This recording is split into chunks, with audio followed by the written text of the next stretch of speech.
시청자 여러분 안녕하세요. 오늘 방송은 당나라 현종 시절 당시 조나라의 옛 도민한단에서 여웅이라 불리는 한도사를 만난 젊은이의 스토리를 테마로 진행합니다. 중국 당나라 현종 황제 때 아직 알록산의 난이 일어나기 전으로 당의 구구는 상승일로에 있었고 백성들은 태평성대를 누리고 있던 시기였는데 여웅이라는 한 도사가 조나라의 옛 도민 한단의 어느 주막에 들어갔습니다. 그 주막엔 초라한 차림의 노생이라는 이름의 젊은이가 있었는데 지금까지 악착같이 일을 해왔지만 결국 초라한 인생이 될 뿐 고생에서 벗어나지 못한다며 한탄했고 그 소리를 듣고 있던 노사가 묻습니다. 자네는 젊고 몸도 건강해 보이는데 어째서 그렇게 한탄만 하고 있는가? 도사가 질문을 하자 노생은 아무리 노력하며 살아도 지금처럼 겨우 입에 풀칠이나 하면서 살고 있으니까요. 나도 다른 사람들처럼 공을 세워 유명인사가 되어 호사스러운 생활을 하고 싶은데 달리 방법이 없기 때문에 그렇소이다. 라고 한숨을 내쉬며 허소하듯 대답했죠. 주막 주인장이 마침 족사를 찌고 있는 중이었는데 도사에게 자신의 처지를 한탄하듯 말하던 젊은이가 졸립다고 말하며 하품을 하자 여웅이 곁에 놓아둔 보따리 속에서 퇴침을 꺼내 그에게 주면서 이 퇴침을 베고 자면 자네 소원이 성취될 것이네. 라고 말합니다. 그 퇴침은 도기로 구워졌고 양쪽 끝에 뚫린 구멍이 있었는데 노생은 그의 말대로 그 퇴침을 베고 눕자 곧바로 잠들었고 꿈인지 생신지는 알 수 없었지만 퇴침에 뚫려있는 구멍이 커지기 시작하더니 반대쪽이 훤히 보였기에 그리로 들어가자 근사한 집이 보였습니다.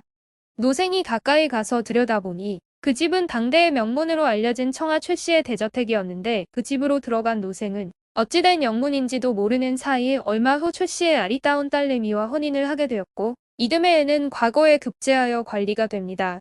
그 후 노생은 그렇게도 원하던 성공의 길로 들어서며 지방장관을 역임하고 조정본청의 장관까지 올랐고 결국 사령관에 임명되며 왜적들을 물리치며 공을 세우게 되었는데 그 공로를 인정받아 기념비까지 세워졌고 마침내 조정의 어사대무와 이부시랑이라는 두 직책을 겸할 정도로 출세가도를 달리게 됩니다.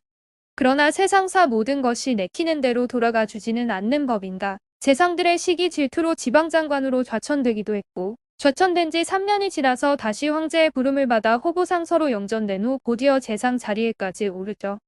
그 후 10년간 천자를 잘 보필하며 선정을 베풀어 백성들로부터 현상으로 칭송을 받으며 신하로선 최고의 지위에 올라 득의 절정에 이르게 되었지만 그를 시기하던 자들의 모함에 휘말려 국경사령관들과 결탁하여 반란 모의를 했다는 누명을 쓰고 옥에 갇히게 되자 억울한 입장을 탄식하며 처자식들에게 말합니다.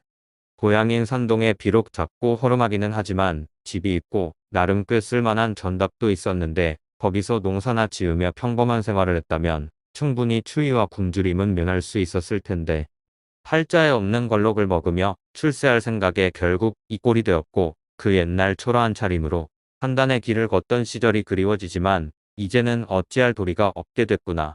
함께 잡혀온 자들은 모두 참수를 당했지만 노생만은 가까이 지내던 환관들의 도움으로 극형을 면하고 먼 지방으로 유배를 가게 되었는데 몇 해가 지난 후 겨우 누명을 벗게 되고 또다시 천자의 부름을 받아 중서령에 임명되어 드넓은 명지를 얻게 됩니다.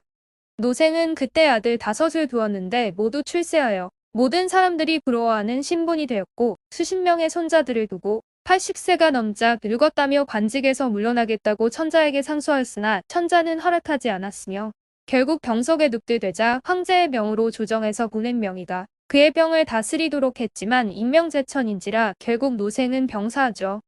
병사한 노생이 긴 하품을 하며 눈을 떠보니 그의 몸은 늙어 병사한 것이 아닌 그의 고향 한단의 주막집에 퇴침을 밟고 누워 있었고 자기 옆에는 퇴침을 빌려준 여웅이라는 도사도 여전히 앉아 있었으며 주막 주인장도 자기가 잠들기 전 독사를 찌고 있었는데 그 도박도 아직 다 되지 않은 상태가 아닌가.